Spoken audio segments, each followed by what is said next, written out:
예, 오늘의 모닝 브리핑 시작하겠습니다. 8월 고용지표는 비농업 일자리는 예상치보다 낮게 나왔지만 실업률은 부합했기 때문에 좀 무난하게 나왔다 이런 평가를 받고 있습니다. 그렇지만 경기 침체 우려되는 여러 가지 어떤 발언이라든가 이런 것들이 전해지면서 미증시는 상승 출발했다가 이제 급락하는 그런 모습을 보였죠.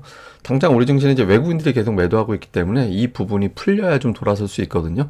이번 주에 그런 흐름이 나오게 되는지, 그리고 주요 종목이라든가 지표상 또 한 번 이미 이제 중요한 저지선은 1차적으로 깨졌고 또 그 다음 단계 어떤 중요한 지지선에 근접해 있는 상태거든요. 그러니까 이 자리에서 좀 변화가 나오는지 좀 집중적으로 살펴봐야 될 것 같습니다. 우선 지난 주말 미증시는 특정한 어떤 종목에 의해서 빠졌다라기보다는 전체적으로 다 하락하는 그런 모습을 보였거든요. 그러니까 특정한 기업들의 실적, 이런 이슈, 이런 게 아니라 경기에 대한 걱정이 크게 작용했다, 이렇게 볼 수 있는 거고, 실제로 보면 보통 IT에 문제가 된다, 그러면은 금융주는 올라간다든가, 아니면 인프라 관련주들은 올라간다든가, 이런 것들이 있었는데, 지난주로 대체로 대부분 다 좀 하락하는 그런 모습을 보였거든요. 그래서 전체적으로 경기 침체에 대한 공포감이 좀 크게 작동하는 그런 모습을 좀 보였죠. 그리고 시장이 상승 출발했다가도 하나 툭 던져지면 주로 이제 악재에 굉장히 발작을 하는 그런 현상이 나오고 있거든요. 심리가 안 좋은 점, 9월 특유의 매수가 공백기인 점을 이용해서 좀 파생 시장에서 굉장히 많이 흔들고 있는 그런 모습들이 다시 한번 확인이 됐습니다. 근데 주말에 나온 데이터는 그렇게 나쁘지 않았어요.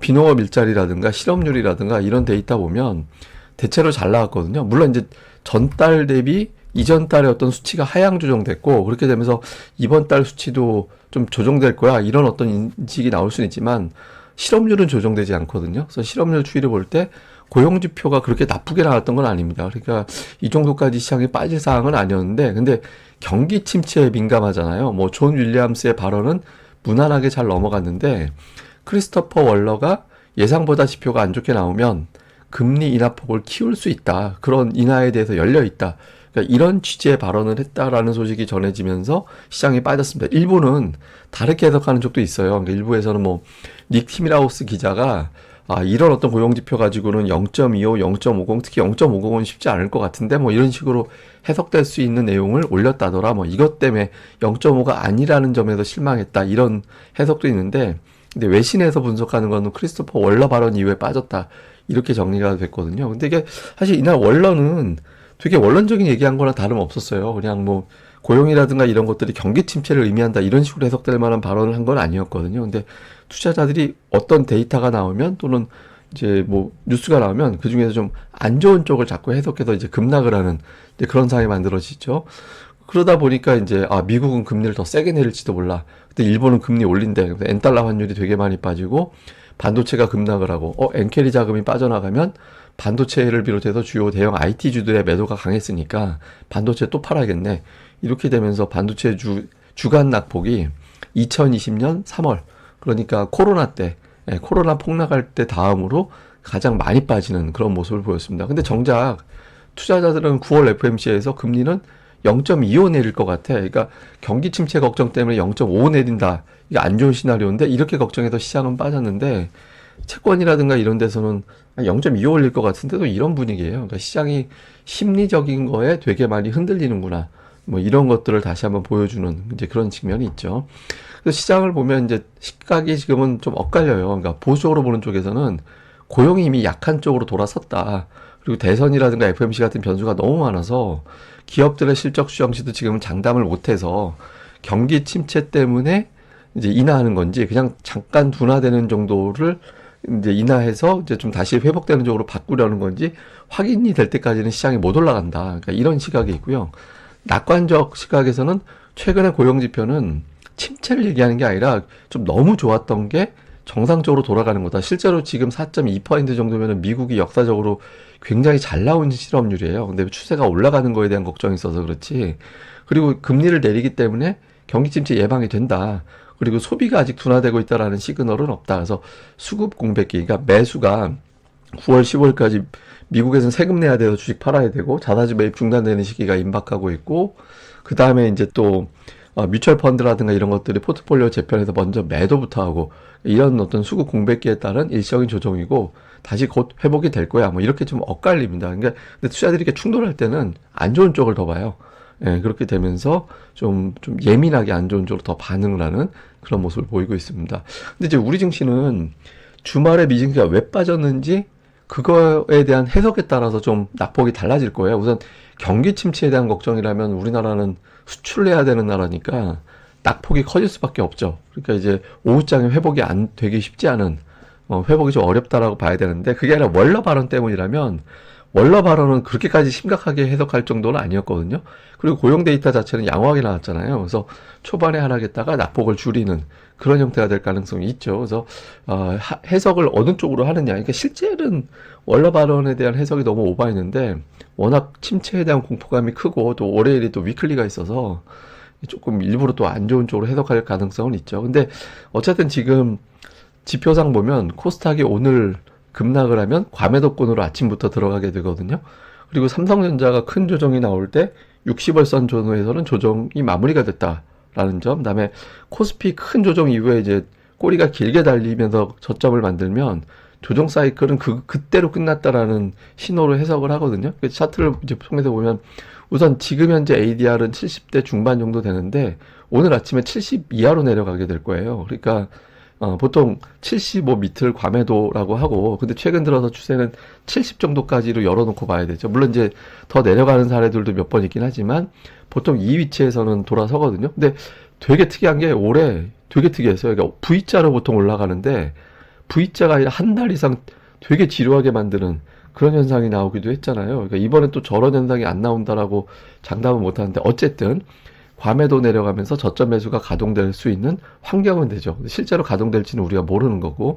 그 다음에 또 하나는 삼성전자가 60월선 정도 뭐 거기서 딱 찍고 올라가고 그러진 않은데 60월선 정도 찍으면 내려가면 거기서부터 매수가 가동이 돼서 그냥 대부분의 악재를 반영 끝내고 돌아서는 그런 흐름이 나왔다. 근데 예전하고 좀 다른 게 지금 같은 경우는 뚝 떨어졌잖아요. 좀 예전과 이제 하락 궤적이 좀 다르긴 한데 어쨌든 65,000원 정도가 그 위치가 되거든요. 근데 거기서부터는 좀 돌리는 자. 사실 7만원 초반이 굉장히 중요한 지지선이었어요. 근데 그게 이미 깨져버린 상태라서 저 60월선까지 쳐다본다라는 거는 굉장히 안 좋은 거거든요. 그래서 그런 구도가 나오게 되는지 이런 것들을 좀 살펴봐야 될 것 같습니다. 그리고 또 하나는 그 코스피 지수의 그 월봉을 보면 굉장히 저렇게 긴 꼬리, 그러니까 하락하다가 저렇게 긴 꼬리를 달고 올라오면 그때 저점은 두 번 다시 깨지 않는 그런 패턴이 나왔었거든요. 근데 그게 이제 2400이죠. 근데 그거 제가 잠시 또 차트 한번 또 하나 보여드리면 설명을 드릴 텐데 그 위치를 또 내려가는 게 쉽지가 않아요, 사실은. 근데 지금 만약에 오늘장, 내일장에서 여차하면 투매 두 방 나오면 그 위치 깨버리는 거잖아요. 근데 말 바꾸면 오늘 꼬리를 달고 올라가든가 내일 플러스가 나든가 그러니까 이런 흐름이 나와줘야 되거든요. 그러니까 이게 이제 진짜 침체로 끌고 가면서 시장이 급락하는 건지 아니면은 이제 일시적으로 수급 공백기에 이제 몇 대 세게 패놓고 이제 돌려버리는 건지 이게 이제 오늘 내일 정도에 가늠이 될 수 있을 것 같다. 이제 우리가 되게 중요한 날짜로 봐야 될 것 같습니다. 자, 요약을 좀 해보면 금요일 급락에 대한 해석, 경기 침체 신호가 나왔다 또는 경기 침체에 대한 걱정이 너무 커졌다. 다음에 이제 크리스토퍼의 월러 발언을 너무 오버해서 해석한 거다. 제가 앞서 말씀드린 대로 기준으로 보면 될 것 같고, 뭐 삼성전자가 또 코스닥이 그러니까 종가가 중요한 게 아니라 꼬리를 달고 올라가느냐, 뭐 양목 나오면 제일 최선인데 꼬리라도 만들어내느냐 이게 되게 중요한 위치라고 봐야 되고 무엇보다 이제 수급이 개선돼야 되거든요. 그러니까 대규모 매도 이어가던 외국인 투자자들의 수급이 좀 진정이 되는 특히 시가총 그 매도 시작한 날짜 이후에 매도의 90% 이상이 삼성전자 하이닉스에 집중이 되어 있었거든요. 근데 나쁜 시나리오는 3천억 원 이상의 순매도하면서 삼성전자 SK하이닉스는 반 정도, 나머지 반을 뭐 운수장비, 철강화학, 금융주 이런 업종을 다 매도하는 구도가 되면은 시장이 이제 굉장히 안 좋게 될 수 있습니다. 그러니까 외국인 매도가 좀 줄어드는 그런 흐름이 나오는지, 그 다음에 시장의 시황이 좀 안 좋다면 제약이나 대형 2차 전지 이쪽에 힘이 실릴 거고, 시장이 이제 바닥을 칠 때가 됐다 돌아선다 그러면은 이제 반도체나 자동차 쪽에서 꼬리를 달게 되는, 왜냐하면 이제 침체라면 저 종목들이 올라가기 어렵잖아요. 근데 저 종목들이 꼬리를 달게 되겠죠. 그래서 어느 구도가 되는지도 잘 살펴봐야 될 것 같습니다. 자, 제가 어저께 시장을 좀 보는데 2015년 사이클로 비슷하게 가는 건가? 이런 생각도 들더라고요. 그때 당시 시장이 막 연초에 승승장구하다가 갑자기 2200에서 1800까지 20% 가까이 급락이 나오는 형태가 됐었잖아요. 그때 성장률은 그 경기 침체, 경기 둔화, 디플레이션 이런 이슈가 있었을 때였거든요. 그러니까 성장률 자체는 그렇게 2015년도에 나쁘진 않았어요. 그러니까 기저효과 이런 게 있어서 뭐 확 올라갔다 내려갔다 이런 게 나오긴 했지만 경기 침체 나오는 역성장이 나오진 않았었잖아요. 저때 당시. 저때 미국도 마찬가지였고 역성장이 나오진 않았을 때거든요. 그러니까 침체에 대한 걱정은 있었는데 실제로 침체로 가진 않았습니다. 그럼 그때 왜 빠졌냐면 그리스 그때 재정 문제가 이제 불거진 게 있었고 중국 증시가 그때 폭락을 했습니다. 그러니까 중국 증시 폭락하면서 중국발 경기 위기 이게 있었고 또 종목으로는 아이폰이 이제 더 이상 팔아먹을 수 없을 것 같다. 그러니까 이제 정확하게 얘기하면 못 판다는 얘기가 아니라 판매 성장이 포화 상태에 이르러가지고 이제 성장률이 떨어질 것 같다 이런 이야기가 있었고 미국이 이제 금리 인상을 시작할 거다 이런 어떤 내용들이 나오면서 하락하고 반등했다가 또 밀리고 이런 구도가 나왔었거든요. 그러니까 지금 차트 오른쪽이 빠져 있는데 오른쪽에서 올라가다 또 빠지는 구간이 있었어요. 근데 어쨌든 그런 흐름이 나왔을 때였거든요. 그러니까 침체 없이도 시장이 빠지긴 해요. 근데 다만 그때 당시에 침체 없이 빠지니까 20%가 최대폭이었어요. 이게 2200에서 1800이니까. 그러니까 지금 코스피가 2900에서 2400저점 찍었잖아요. 그러니까 그 폭이 20% 정도 되거든요. 그러니까 침체가 없다라면은 낙폭은 지난 8월 저점으로 찍었다고 봐야 돼요. 근데 만약에 그쪽을 위협하러 간다면 우리가 모르는 정말 침체 신호가 있는데 감춰져 있는 거구나. 이제 이렇게 판단을 하게 되는 거죠. 그래서 2015년 장세를 우리가 좀 기억을 하고 그때 당시를 좀 찾아보면서 시장의 어떤 비슷한 구도로 가게 되는지 이것도 좀 잘 체크해 보는 게 중요할 것 같고 저도 이제 이 내용을 설명드리겠습니다. 사실 제가 오늘 주말에 이제 제 텔레그램 채널이나 이제 고릴라 리서치에 올려드린 그 하이힐드 채권 스프레드를 설명드리려고 했는데 그건 제가 이제 다음 방송에서 내용을 다시 전달해 드리도록 하겠습니다.